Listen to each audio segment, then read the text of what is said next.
যারা এই শর্টসটা দেখছো, ইউনিভার্সের গাইডেন্স দেখবো। দুটো পাইল আছে, পাইল 1 আর পাইল 2। অবশ্যই কিন্তু ডবল ট্যাপ করে ক্লেম করতে হবে। যারা পাইল 1 ফার্স্টে চয়েস করেছো, দেখি তোমাদের ইউনিভার্স কি গাইডেন্স দিচ্ছে। পাইল 1 এর গাইডেন্স দেখবো ইউনিভার্সের। Blessing of victory through speech.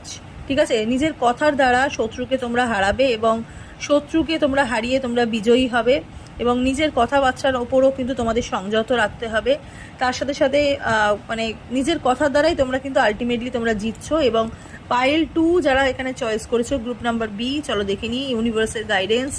Universe তোমাকে বলছে blessing of optimism, you will get the job done. ঠিক আছে, তোমরা যারা ম্যানিফেস্ট করছিলে এতদিন ধরে, সরকারি চাকরি হোক, প্রাইভেট কোম্পানির জব হোক, বা নিজেদের ক্যারিয়ারে সেটেলমেন্টের হোক, অবশ্যই কিন্তু তোমাদের একটা জব হতে চলেছে। ঠিক আছে, তোমাদের একটা চাকরি তোমরা পেতে চলেছো এবং তোমরা নিজেদের কাজের থ্রোই কিন্তু তোমরা এখানে আর্থিকভাবে উন্নতি করতে পারছো। ঠিক আছে, গড ব্লেস ইউ।